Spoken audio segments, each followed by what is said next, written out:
আসসালামু আলাইকুম ওয়া রাহমাতুল্লাহি ওয়া বারাকাতুহু।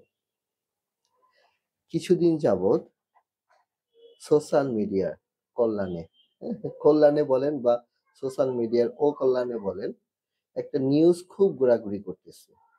কে বা কারা বাংলাদেশের স্বনামধন্য, বাংলাদেশের আইকন, এই স্পেশাল ফিল্ডে এই যে প্রতিবন্ধী শিশু, বিশেষ শিশু, অটিজম শিশু, এই যে পুরা যে এরিয়াটা, হ্যাঁ?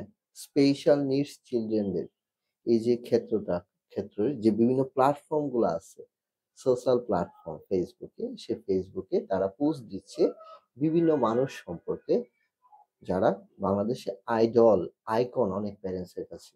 অনেক প্যারেন্টস তাদের জন্য সারা রাত তারা সবসময় নামাজ পড়ে দোয়া করে। অনেক বাচ্চারা তাদের জন্য দোয়া করে। হুম? তাদের নামে বিভিন্ন ধরনের আজে বাজে পোস্ট দেওয়া হচ্ছে বিভিন্ন নামে বেনামে। তো আমার প্রশ্ন হলো, কেন? কেন করছেন আপনারা এটা? আপনারা এটা কেন করছেন? যদি উনি অভিজ্ঞ প্যারেন্টস হয় বা অভিজ্ঞ কোনো প্রফেশনাল হয়, কেন করছেন কাদা ছোড়াছুড়ি?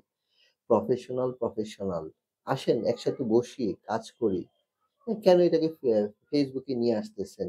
এই যে সারা জীবনের একটা আমাদের কষ্টকর একটা অর্জন, সেটা আপনি মানুষের মাঝে আমাদের ছবি ইউজ করে আপনি পোস্টিং দিয়ে দিচ্ছেন। আমাদেরকে কোথাও ভিলেন বলতেছেন, কোথাও চোর বলতেছেন, কোথাও বলতেছেন আমরা রক্তপিপাসু। বিভিন্ন কথা বলতেছেন।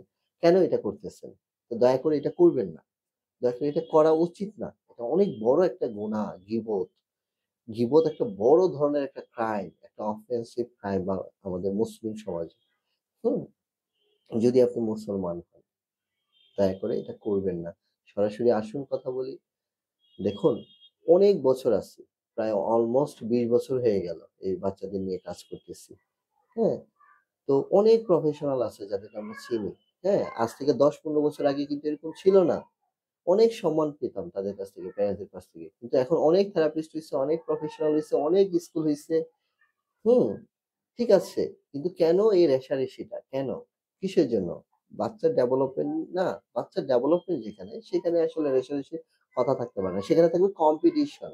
পজিটিভ কম্পিটিশন থাকবে। বাচ্চাটাকে কিভাবে ভালো করার জন্য কতটুকু আমি লেখাপড়া করতে পারি। তো সেই লেখাপড়ার জায়গায় সেই স্টাডি, সেই ট্রেনিং, যত কোর্স আছে কোর্স করব, লেখাপড়া করব, বিভিন্ন প্রফেশনাল এর কাছে যাব, দেশে বিদেশে যাব, ট্রেনিং করব, ট্রেন আপ হবো, নিজে প্রশিক্ষিত হব।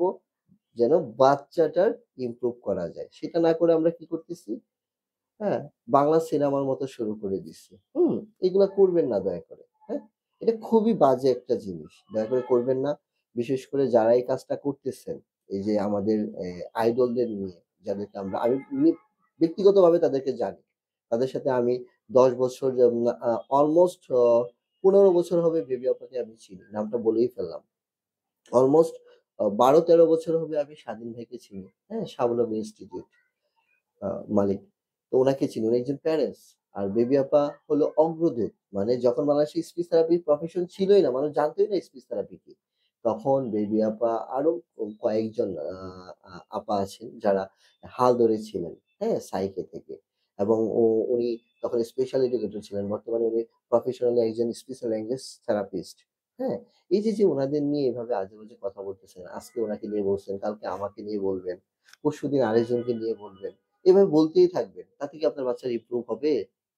বা যে প্রফেশনাল যদি কেউ একটা করেন, এই যে আপনি মানুষকে নিয়ে কথা বলতেছেন, আল্লাহ কি দেখতেছে না যে আপনি কাজটা করতেছেন?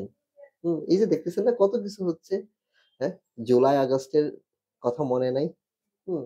তো কারো ক্ষতি করতে গেলে নিজের ক্ষতি হবে সবার আগে মনে রাখবেন। দয়া করে কারো ক্ষতি করবেন না। নিজেকে নিয়ে ভাবেন। নিজেকে এনরিচড করেন, লেখাপড়া করেন, জ্ঞান অর্জন করেন। হ্যাঁ? না জেনে মন্তব্য করবেন না। ১৫-২০ বছর হয়ে গেছে কাজ করতেছেন। এখনো কিছুই জানেন না। কিছুই বুঝেন নাই।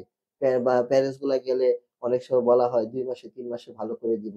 অটিজম এটা একটা একটা নিউরো ডেভেলপমেন্টাল ডিসঅর্ডার। এটা একটা লাইফ লং ডেভেলপমেন্টাল ডিসঅর্ডার। এটা আপনি ২-৩ মাসে ভালো করে দিচ্ছেন। ডায়াগনোসিসই তো ভুল বাচ্চার। সেগুলা নিয়ে এখন আর কথা বলব না। আমি কথা বলতেছি আইডলদের নিয়ে। হ্যাঁ? এই যে স্বাধীন ভাই। হুম? উনার নিজের বাচ্চা আছে। উনি জানে একটা প্যারেন্টস এর কত কষ্ট। উনি জানে। তারপরেও উনাকেও ছাড়েন নাই আপনারা। উনাকে নিয়েও লেগে গেছেন। হ্যাঁ? দয়া করে এগুলা করবেন না। কাদা ছোড়াছুড়ি বন্ধ করেন। একসাথে বসেন, কথা বলেন। হ্যাঁ? একসাথে বসেন দয়া করে। হ্যাঁ? একসাথে বসেন। এত কঠোর হবেন না। এই যে এত কষ্ট, হ্যাঁ? এই যে এই বাচ্চাগুলাকে দেখতে গিয়ে, হ্যাঁ? এই যে হাতের মধ্যে অনেক দাগ আছে, কামড়ের দাগ। বাচ্চার সাথে কাজ করতে গিয়ে মুখে মাসাজ দিয়েছি, কামড় খাইছি। হ্যাঁ? বাচ্চার মাইর খাইছি। আমাদের অনেক টিচার চোখে আঘাত পেয়েছে, কান ছিঁড়ে ফেলছে। হ্যাঁ? কানের দুল ছিঁড়ে ফেলছে, নাকফুল ছিঁড়ে ফেলছে, ঘড়ি টেনে ছিঁড়ে ফেলছে। মোবাইল তো প্রতিনিয়ত ভাঙতেছে আমাদের। কই? এগুলা নিয়ে কি আমরা লাইভে আসি কথা বলি? কখনোই কথা বলি না। টয়লেট করে রুম আ ছ সিরিবিরি অবস্থা করে ফেলতেছে। টয়লেট পরিষ্কার করতে হচ্ছে আমাদের। হ্যাঁ? কই? তারপর আমরা বাচ্চাটাকে টয়লেট ট্রেনিং শিখাচ্ছি। দিন শেষে আপনাদের কাছ থেকে পাচ্ছি কষ্ট। দয়া করে এটা করবেন না। হ্যাঁ? আমাদের ভুল ত্রুটি হবে। আমাদেরকে ক্ষমা সুন্দর দৃষ্টিতে দেখবেন। হ্যাঁ, ভুল ত্রুটি হবেই মানুষের। আমরা তো মানুষ। ঠিক না?